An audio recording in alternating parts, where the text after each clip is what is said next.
So as I said, I was one of the judges of this award. The two other judges were Kate Christensen and Jonathan D., who were both, I think, former recipients of the award. I was a little unhappy to find out that I was ineligible for this award, since it's such a fabulous award.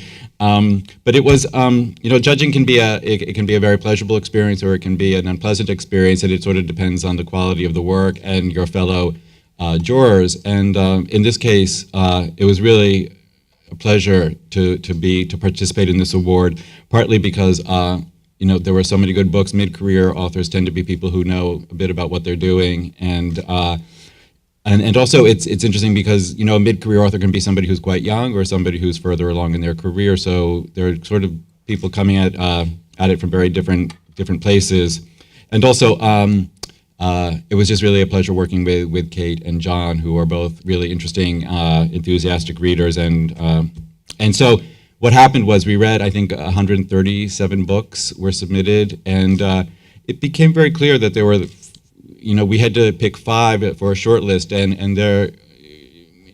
it was, we all sort of agreed that there were 5 books that we all felt sort of rose above the others, and so there was no, I think we each had another book that we sort of liked, but there were 5 that we all felt really enthusiastic about. So it became very clear that those should be on the short list.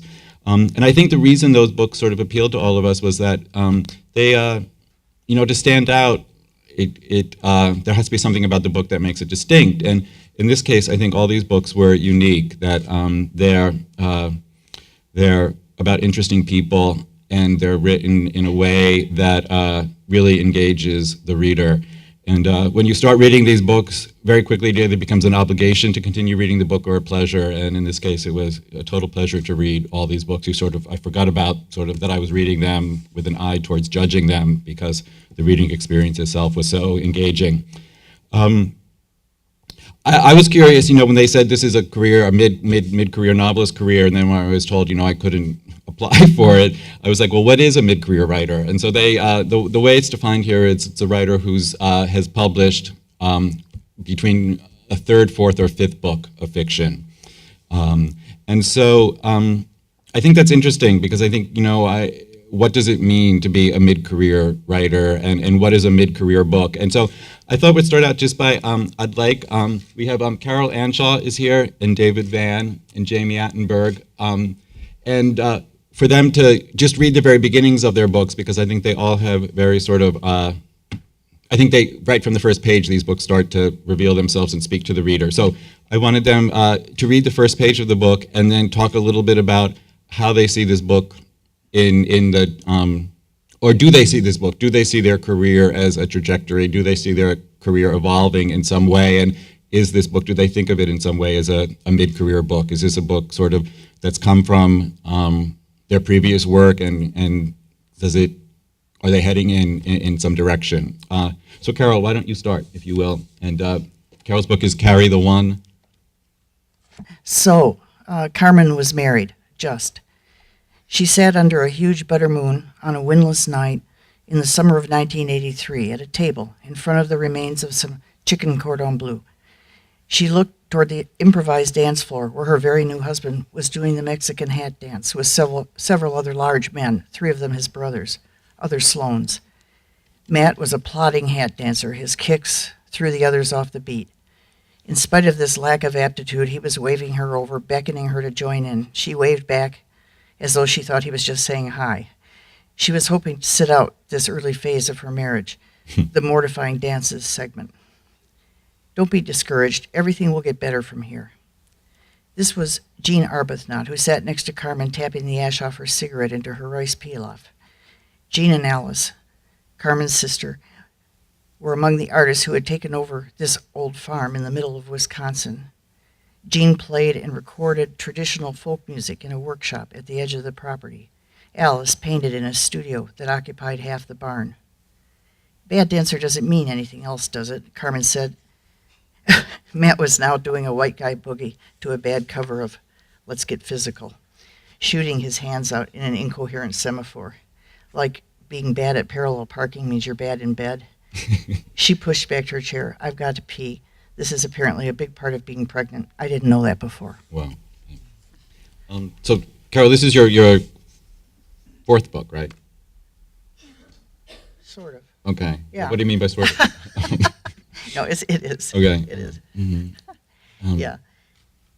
And do you feel your books sort of as a progression? Do you think of them sort of as building or following one another? I can write better now. Okay. Yeah. That's good. Yeah, I can write better now. But that comes from writing a lot. I think, all books seem dazzling in your mind. You have to get them down on paper and see the hard reality of how bad they are and then improve on that. So I have to do less of that now, but I still do a lot of it. Okay. Do you look back at your older books if you feel like you write better now with a revisionist eye? One of them I'm not happy with. I wrote it on a deadline. I don't want to do that again. But I think the others, they stand up pretty well. I couldn't write a better that book. Right. Okay. Yeah. And what about in terms of, are you working on a new book now? Do you? I am, but I'm also a painter. And this crazy art professor, and I'll tell you how he's crazy, from Rockford College. Go Rockford. Because he said, we want to give you a solo show I am doing this biography in paint of Vita Sackville West. Do you know who she is? Look at Yes. them. Oh, really? Really, you either? Of course. Oh, yeah. Well, I don't know many painters. Well, she wasn't. She was a writer and an aristocrat, and she was a terrible philanderer. So I've got Gardener, right? and a gardener. She was totally. She began one of her gardening columns. For those of you who have a moat, that's how out of touch she was with regular life.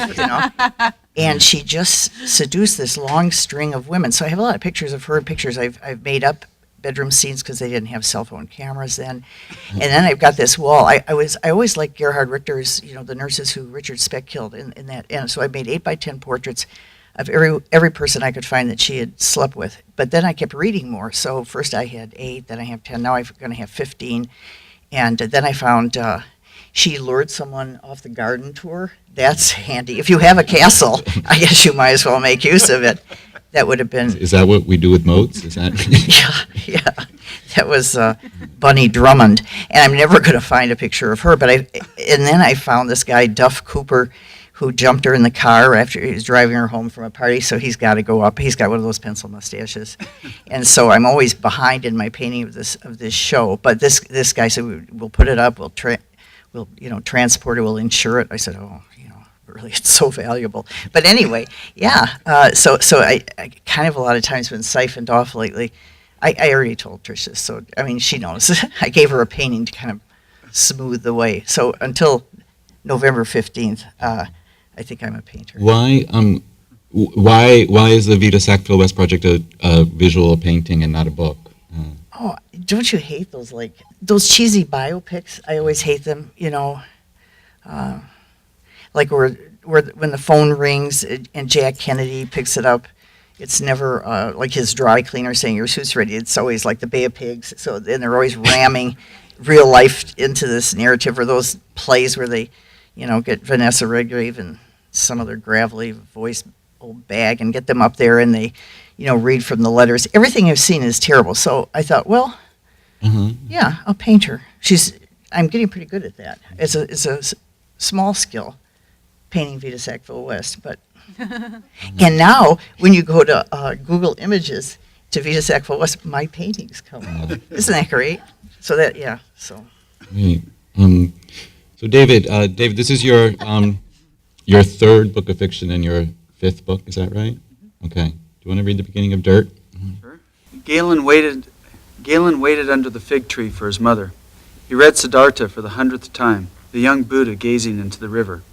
He felt the enormous presence of the fig tree above him, listened for the no wind, for the stillness, summer heat pressing down, flattening the earth, sweat in a film covering most his body, a slick. This old house, the trees ancient, the grass grown long, making his legs itch. But he tried to concentrate, hear the no wind, focus on breath, let the no self go by. Galen, his mother called from inside, Galen. He breathed more deeply, tried to let his mother go by. Oh, there you are, she said, ready for tea? He didn't answer, focused on his breath, hoped she would go away. But of course he was waiting here for her, waiting for tea. "Help me bring out the tray," she said. So he sighed and put down his book and got up, his legs cramped from being crossed. "There you are," she said as he stepped into the kitchen, old wood bending beneath his bare feet, a roughness from varnish flaking off. He took the tray, the old silver, heavy, the ornate silver teapot, the white china cups, everything that depressed him, and while his hands were full, she leaned in from behind and gave him a kiss, her lips on his neck and the little snuffling sound she did to be cute, which made him flinch and want to scream. But he didn't drop the tray. He carried it out to the cast-iron table under the shade of the fig, close against the wall of the farm shed, with its small apartment above. He was considering moving out here to get away from her, away from the main house. His mother beside him now with the finger sandwiches, cucumber, and watercress. They weren't in England. This wasn't England. They were in Carmichael, a suburb of Sacramento, California, in the Central Valley, a long, hot trough of crass, as far from England as one could be. But every afternoon they had high tea. They weren't even English. His grandmother from Iceland, grandfather from Germany. Nothing about their lives would ever make any sense. So how does this book fit into your... Well, it's the third of 4 books of fiction that all have family stories and landscapes in the background. Okay. The last one, the 4th one, is Goat Mountain, which was just published a couple weeks ago. And the first 2 books are set in Alaska. Legend of Suicide has my father's suicide in the background. Caribou Island has the murder-suicide of my stepmother's parents in the background. Dirt has my grandfather beating my grandmother in the background, and the kind of how it filtered into the next generations, that violence, that favoritism and fights over money and kind of arrested childhood, arrested development, like staying in childhood. And then Goat Mountain is the hunting ranch that the men in my family went to each year, and oddly has the Holy Trinity show up to be killed off. I'm an atheist, so it's very odd to have them come in there. But there's actually connections between the 4. There's God and religion in different forms. This is the New Age movement in 1985, California. It was the Anglo-Saxons in Doom and Caribou Island, rewriting the opening of Genesis, and Suquan Island from Legend of Suicide, and the Holy Trinity and that. So, and they all focus on landscape. So they actually do all fit together, and there is a progression. In language, this gets closer toward, I've been translating Beowulf and just finished the first draft of it. And this uses sentence fragments and gets closer to cutting out grammatical morphemes and Latinate words and mediation, syntactically, going more to just chunks of content, which the next novel goes even farther. And this is also Greek tragedy, and then Goat Mountain is even closer to Greek tragedy. And then the book I've written after that is about Medea. I've left my family, and it's a sympathetic, realistic portrayal of Medea from 3,250 years ago. So there is actually a kind of progression, and it actually does feel like it's mid-career. That the first 2 Alaskan ones were kind of the earlier parts of my childhood and story, and then this gets a bit later, and so it does seem like they fit together.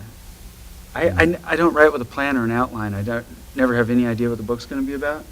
So I always find out maybe in the last 50 pages what the book's going to be about. So I didn't see that they connected, that there was a progression, or that I was heading anywhere. That there's a frightening amount of structure to the unconscious. They really do all fit together in retrospect. And I understood it most when I finished Goat Mountain, the last 50 pages of that. That's when I could see that the 4 books connected. Until that moment, I couldn't.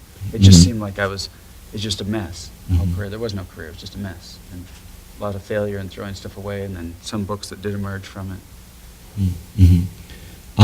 And you say you have Goat Mountain's just been published, and you've already finished another book?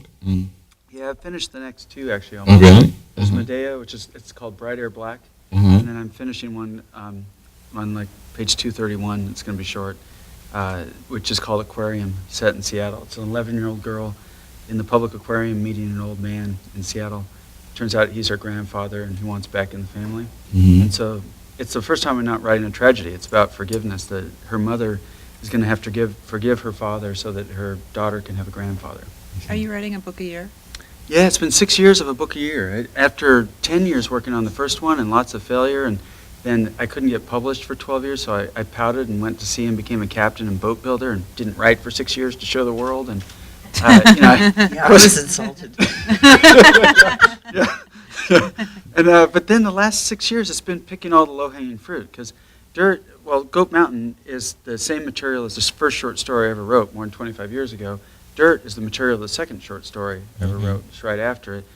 Kerboan I'd written 50 pages 15 years before and then stopped. It was all the stuff that I couldn't see how to write, and I felt like my brain wasn't old enough, and I just couldn't do a longer arc. And so for mid-career, for me, it's just been basically 6 years where now I can see the longer arcs and write the stories finally that I'd always failed at before. That's interesting. Okay. Jami, do you want to? Sure. From the Middlesteins.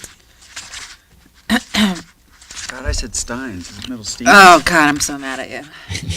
Yeah. I thought it was Stein. So it's Steins. Steins, yeah. How could she not feed their daughter? Little Edie Herzen, age 5, not so little. Her mother had noticed this. How could she miss it? Her arms and legs, once peachy and soft, had blossomed into something that surpassed luscious. They were disarmingly solid. A child should be squeezable. She was a cement block of flesh. She breathed too heavy, like someone's gassy old uncle after a meal. She hated taking the stairs. She begged to be carried up the 4 flights to their apartment. Her mother, aching, her back, the groceries, a bag of books from the library. I'm tired, said Edie. We're all tired, said her mother. Come on, help me out here. She handed Edie the bag of books. You picked these out. You carry them. Her mother, not so thin herself, nearly 6 feet tall, with a powerhouse of a body, she was a lioness who had a shimmer and a roar to her thick, majestic self. She believed she was a queen among women. Still, she was damp, and she had a headache, and the stairs weren't fun, she agreed. Her husband, Edie's father, always took the stairs 2 at once, in a hurry to get to the next place. He was tall, with a thick head of dark, spongy hair, and had long, lanky, pale limbs, and his chest was so thin it was practically translucent, his ribs protruding, watery blue veins threaded throughout. After they made love, she would lazily watch the skin that covered his heart bob up and down, fast, slower, slow. This is your 4th book, right? This is my 4th book. Okay. Yeah, I definitely felt like this was a big step forward for me, and I had been writing the same. I mean, I don't think my first book was a collection of short stories, and my second and my third book were both first-person women leaving unhappy relationships, going, the one was like a road trip story, and I felt like I'd written it, and then I wrote another novel that was like a woman leaving an unhappy, and I threw it away because I was like, all right, we get it, relationships suck, whatever. And then I'd never written like a true family drama before, and I'd never written about where I'd grown up, and so this is set in the community where I grew up, and I really had this sense in me that I wanted to write something that felt bigger, and I wanted the architecture of it to feel bigger, and I felt like I'd been writing character and voice for a really long time, and I hadn't really thought about things and there's a lot to be said for doing that. I mean, I love character and voice, but I really wanted to play with structure, and I just wanted to write something that like more people could love. For this book, my last publisher actually dropped me for this book, and because I guess, yeah. So it was, you never really know how bad your career was until your career is suddenly good. And so I guess my career was really very early career, and now it just feels like I do have one. It's that there's something of substance there. I mean, it was the first time I ever got reviewed by the New York Times. Like, I just felt like I was in some sort of ghetto or really isolated from like this bigger kind of feeling, and so this just felt like a really big leap forward for me, and in like so many ways. I mean, we're asking about mid-career. It's like, it's not just the writing of it. It's sort of how are you now out in the universe in a different way. So it was. I mean, but it is weird because I feel young. So I'm like, I don't know. I mean, is it over in like 3 more books or whatever? Like, am I like 50 and I'm out of here? I don't know. But yeah, no, it felt like. And so now I'm approaching that. I just feel like my intentions were different also with this book. Not that I had bad intentions before, but I was like, I feel that I have all this love and compassion that's within me that I want to put out in the world, that I really want to like infuse the world with something incredibly positive, even though these characters are sad and tragic in their way. But I really want to, I see that we have an opportunity with our writing to I mean, we all know this, but I didn't understand how it could make people feel better, or that it's just writing is just an amazing opportunity to change the world, like, even if it's small, like, it's not just our art that it's where we're just sitting around, like, playing around on our computer or whatever. Like, there's something bigger out there. Like, it's a way to connect in this really amazing way in the world. So, and I don't think I knew that yet, or I hadn't matured to that point yet. I'm curious because you talk about the impetus for the book coming sort of from these formal things you wanted to do. Yeah. But your book is so character driven, and Yeah. the characters are so. I just think that the characters would have come first because they're so sort of. Well, you should see the other books because they're Okay. a mess. I mean, they're good, but they're really character driven. So this to me feels like it has much more structure. Just to, even that Right. there's an organizing principle to it, even if it's not as felt maybe as for me it's much more organized and structured, and the fact that it goes back and forth in time to me made it feel bigger, and there was just like a lot of things in it that were. I don't know. To me, But did the characters? Did you? characters were the characters first? Is that the question? Yeah. Or did you form the characters to work in this form that you wanted to be exploring here? I feel that I wrote this book. I wrote about 150 pages of this book, and I just let the characters in the setting, the place, talk to me. And then I got about halfway through the book, and then I was like, oh, now I'm going to do the structure, like now. And I actually went back and like really infused it. But I knew that I wanted it to feel bigger, but I didn't know how. Right. So the characters really always start talking to me first. Right. In the little voice in your head that makes you feel insane, and when you say it out loud, like I just did. But yeah, it was it's always going to be the voice. Right. So it's like on me to like try to like make sure that structure goes in there. And now I love structure. I love it. It's like so intriguing to me. Like the book I'm working on now is like just crazy. I mean, and again, you probably read it and be like, it's just voice, Jamie. You don't know what you're talking about. But to me, it feels, That's good. yeah. Yeah, both of you cover a lot of time in your books. You skip back and forth in time. You cover a couple decades. I'm just curious what that's like. I mean, I've never. Hard. It's really hard. You got to keep track of stuff. Yeah. And to keep momentum, because the risk, if you jump in time, the risk is that we're engaged in this time, and now how are we going to carry that into the next, or how do you get us immersed again in the next time? But it worked. I mean, I felt absolutely engaged in each point as I was going through, and even though you were skipping back and forth and different points of view, it all felt coherent too. So what is the organizing principle? Well, mine was very simple. I jumped ahead a year, and I built in subliminal links between the pieces. Did you find any of them? Well, all right. That's very subliminal. So there's echoes. If you look, you'll see what they are. Yeah, and also it puts something on the reader to challenge them a little bit, which is good because I think then they're not reading passively. They're figuring it out along the way. So, but it took me forever to do this. I mean, I didn't just sit down and do this. It was How long, Carol, did it take to write this book? like 6 or 7 years. Wow. Wow. Yeah. Yeah, it's a big book, really. As It was a bigger book. I cut 100 pages Oh, on really? it. Yeah. Yeah, I have all that stuff somewhere. Yeah. Yeah. So I think it has this odd feeling of being a long span of time, very compressed. Yeah, mine was once I figured out it was going to be organized by her weight, then that was like, because I hadn't written any of those, that's when I got to the halfway point in the book. I was just writing from her family members' perspectives, and then all of a sudden I was like, I think I was viewing her through their eyes, and I wasn't ready to write her yet, and I needed all the other people to watch her first, and then I got to know her that way, and then as I got I say this in retrospect, I don't think I consciously knew that's what was happening. And then once I came back, once I realized I wanted to put her in there, and then it became about the weight, and then it was, to me that felt like, it really, even though those are very short chapters, the fact that they go back in time, it just felt like it propped it up in a new way. So. Yeah, it creates tension too because you worry about her and the weights. At one point they go down earlier on, but then they increase. Yeah, I know. Like Edie. exponentially. Yeah, it's She had a couple rough years in there.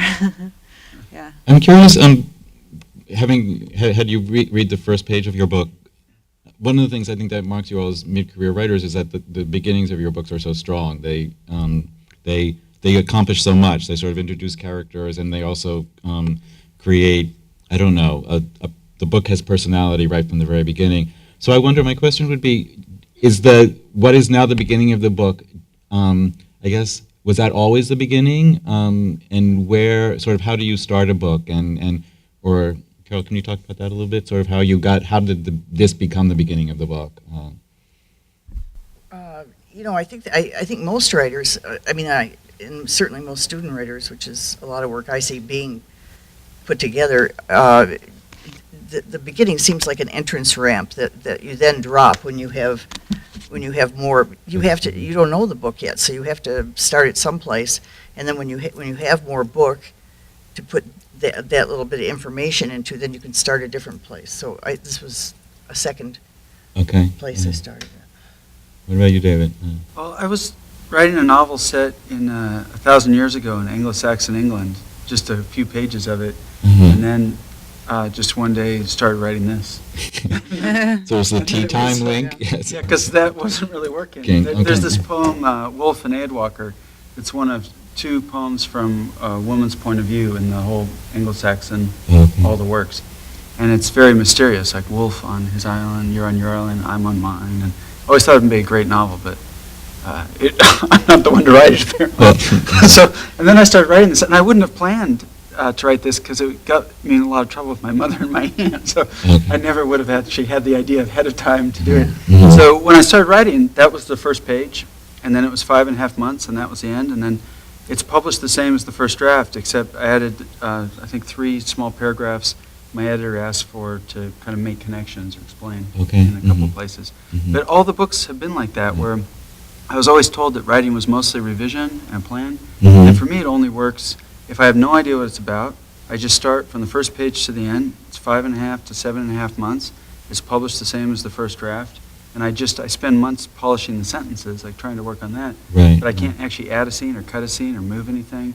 And I just find out what it is later. And so it's really just unconscious structure. Like if I didn't know the whole second half of the book would be Galen and his mother locked into that situation. I didn't know it would be Greek tragedy. So I think that's. just find out. I don't usually like to know how it ends because I feel like if I know, I'm going to telegraph it to the reader. Like it's more fun to just. I don't know. I'm working on a book right now, and it's the first time I've written something. I sold it on proposal, so I actually had to present an outline to, which was weird. It was a really, and I'm like, sure, this is really what it's going to be, and I'm like, it's like, it could be like I don't want to get locked into anything. Anyway, that wasn't the question you asked, but it's hard. It is hard. It's like you don't want to know, and also it's not that fun. Kind of, it's more fun to just like. Make it up. I like it. I feel like what's beautiful about writing, the whole reason I do it, is that each day there really is a transformation by the unconscious on the page. There's a collision of these family stories, or in the case of Medea, like a story I've been interested in for a long time, with what I've loved and language study and all. And it just, each day, I focus on landscape. Everything's written through landscape. And it's like a Rorschach test. It'll take on shape or shift or transform in some way, become crazy, and reveal something about the inside life of the character. And it's those moments that I'm looking for. And that's I really like. I write 7 days a week. It's every morning. I wrote this morning, and it just makes me feel good. I like it. You've mentioned your subconscious, unconscious a few times, and I wonder do you think consciously about your books as you're writing them, or is it do you sit down with an idea about what you're doing, or does your no idea at all. So it goes directly from your subconscious to the page? Hour and a half in the morning. I don't think about it the rest of the day. And by the next morning when I'm reading, I don't even remember what the last page was.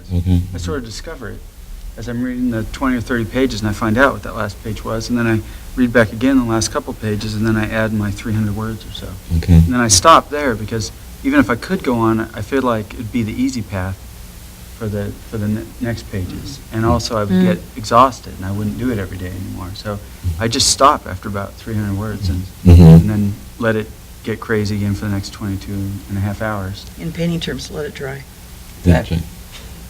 I think painting, I've talked to painters who describe a similar process, somewhat of how a painting takes shape. I think everyone works differently. The only writer I've met who really works in the same way is T.C. Boyle. When I talk with him, I think we have exactly the same process. I mean, he's obviously a lot better writer than I am, has many books, and it's been an influence on me and such, but it was exciting to hear that he actually writes in the same way. Right, right. Well, I think as a writer, the most important thing is figuring out what works for, what process works for you, and then, Has it always Yeah, been the same for anything. you? I feel like mine's evolving. It's changed right now, or it's in the process, and it's always been exactly the same for you. No, I spent 10 years writing about my dad with stories that I did 17 drafts of that just became Frankensteins and that all had to be thrown away. I wasted 10 years because I thought it was about revision and control and outline. And at the very end of that, I wrote the novella from Legend of the Suicide called Sukwon Island. And I was writing it while sailing from California to Hawaii, having paranoid dreams of rocks rising up out of the ocean, never sleeping more than 45 minutes at a time, reading Cormac McCarthy's Blood Meridian, and it's like kind of terrifying experience. So I had a good book along.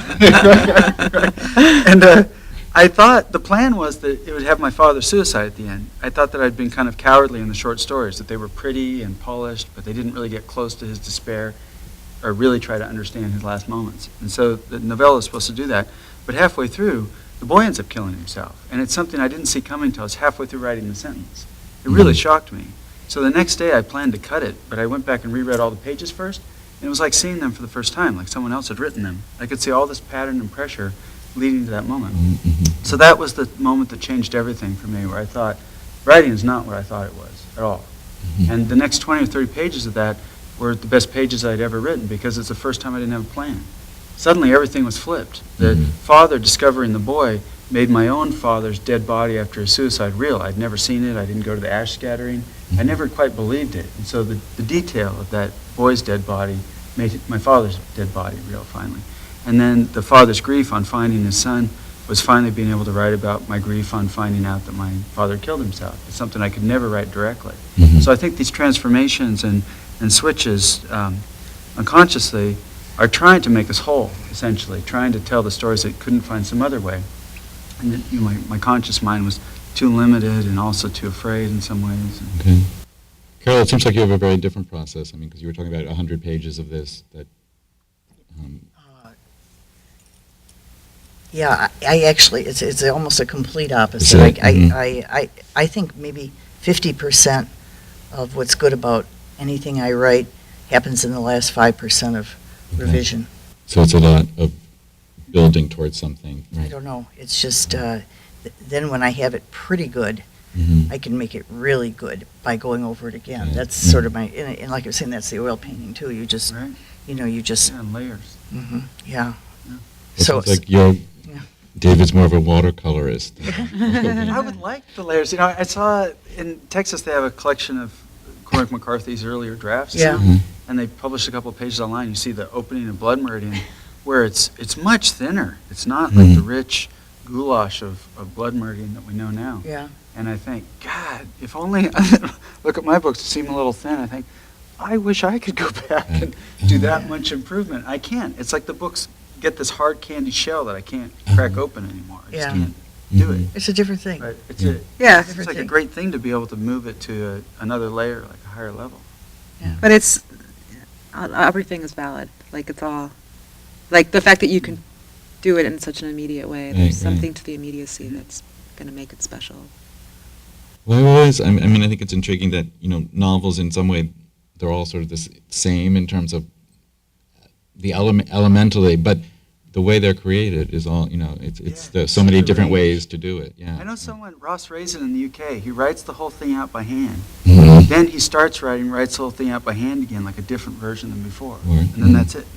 Mm. Like, what I never would have guessed that Right. process Yeah. could exist. Mm. I wanted to ask you, because I'm just curious sort of about being a mid-career writer, how you feel the publishing world has changed over your career, and do you think, has it been, with this book, was it a better experience than you've had in the past, or do you feel hopeful about, Carol? I sort of thought that many more people might enjoy my books had they known of their existence. So well put. And so this time around, they did a big push, and many people became acquainted with my work. Not all liking it, though. You know, I get, emails. You're just a hater. You hate Clarence Thomas. I think, you don't? Yeah. That's one tiny bit of your book. I know. So, but many. What did the publisher do with this book that hadn't been done in terms of pushing it, as you said? Well, there's a marketing person there, Wendy Sheenan, who's like a genius, and they started sending me a year before the book was published around to these things, and then afterward they said, we knew these were going to be so hard, we would never have gone on them. But they're independent, independent booksellers have these regional conferences, and you go in and there's a round table, 10 people, a salad, and you go, okay, my book's about these people, they're in a car. Okay, then you got to go to the chicken course, and you jump to another table, you say, wait, my book's about these people in a car, and I don't know, I think I went to 4 of those, and then, so she was getting independent booksellers who they thought who would sell this book. But then, then from there, it kind of went bigger. It was in Target and Costco and Walmart, a store I hope to never enter in my life, but there you go. Yeah, so I don't know. It was a big surprise, but it was really good strategizing on their part. They didn't just throw money at it. They actually made an effort to get it known by people who might sell it to other people. Jami, you said this was your first book that was reviewed in the Times. I had a very similar experience because I went to this new publisher and they said, we're going to relaunch you because whatever you've had before obviously didn't work, and we're going to figure out a way to get you into the place that you need to be, which is instead of putting me in a women's fiction category, which is where I was for a long time, not that there is anything wrong with being in a women's fiction category if in fact I wrote women's fiction, and whatever that means, but and so they kind of were like, we're going to launch you in a way where it's just, you're a good writer and you wrote a good book, which was really great. And they took time, and there was from when they bought the book and when it actually came out, there was like a year and a half, and so they really showed it to a lot of people. They sent me to a lot of these independent bookseller kinds of things also.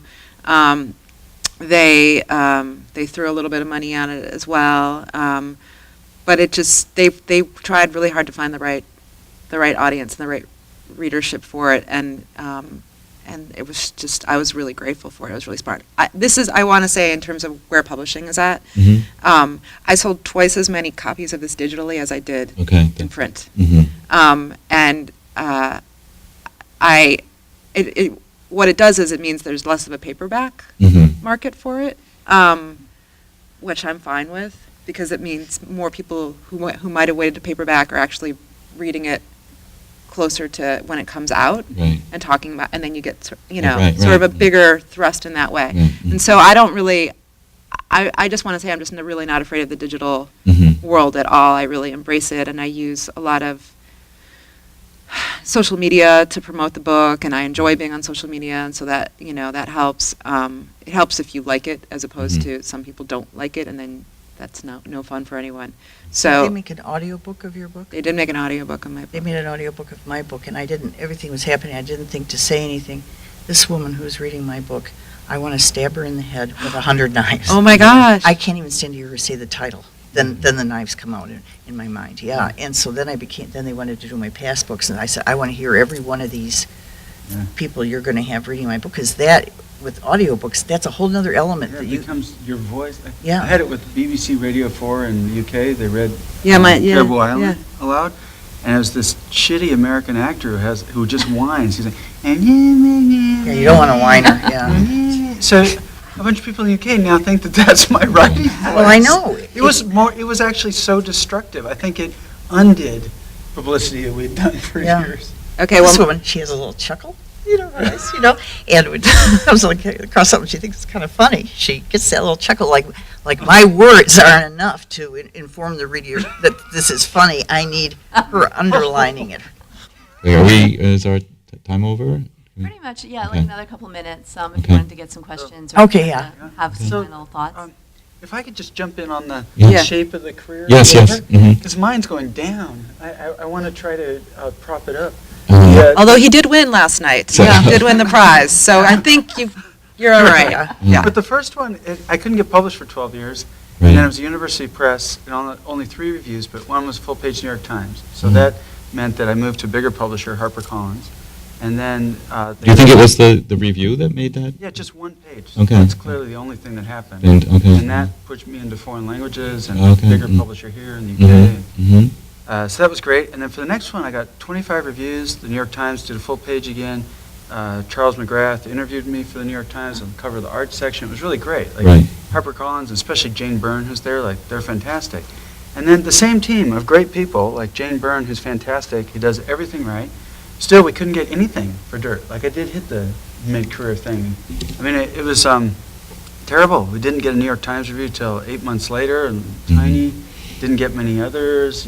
Dumped way down in sales. Uh-huh. And then this new one, Goat Mountain, the New York Times has decided not to review it. It's not even going to have a review. Yeah. Uh-huh. And it's my best book. It's like, the 4 kind of go together. and That's then so built to frustrating. this. Yeah. Yeah. And so I think that it's wonderful that prize is mid-career because Mhm. for me, it's turned into a wasteland. And in every European country, my career has gone up with each book. And we Mhm. immediately get all the newspapers, radio, and even TV. But here in the U.S., I can't get anything. Right. And I really... Yeah, but I don't really it's understand. cool because you're big in Europe. Like that makes you really cool to the rest of us, trust me.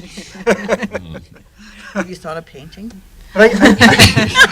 But I seriously, I really honestly feel despair about it. Like in the U.S., I just can't find an audience. Like I feel like my book's head out toward Pluto, and I'm waiting for echo signals, but it's just a long, lonely wait, and I don't really understand. Why do you think they find an audience in Europe or and not in the United States? People like tragedy more. Okay. It's easier. I don't know. I can't really answer why it doesn't happen in the U.S. But I'm curious to hear. Both of you have been more successful. What you did and what you heard, and I mean, in the end, they're great books, and I think there's something ugly and unlikable about what happens in this story with the young man and his mother, and that could be it too. It could just be as simple as that, And my next one, it's a hunting trip where the boy kills off a poacher in the first chapter, and then essentially kills off the Holy Trinity in other forms. I mean, it's not. And it's Greek tragedy, so maybe it's just that it's not that appealing. I mean, it could be a simple. I mean, because I know it's no fault of my publisher. I mean, Gail Winston, my editor, is fantastic. Jane Byrne, the publisher, their publicist, is as good as you can get. So anyway, I'm just curious. So mid-career in the U.S. for me just means silence. Mm-hmm. Huh. But it was actually I'm really not nice to building hear Jamie and Carol's story about a publisher promoting a book and it working. Yeah. Because that doesn't happen. I mean, it's so hit or miss, and it's really I'm nice so when grateful. Yeah, Really. yeah. It just means so much to have people read your book. Book. It means just the world. Okay. Well, on that note. Yes. wrap Okay. it up, yeah, so- So thank you all for coming.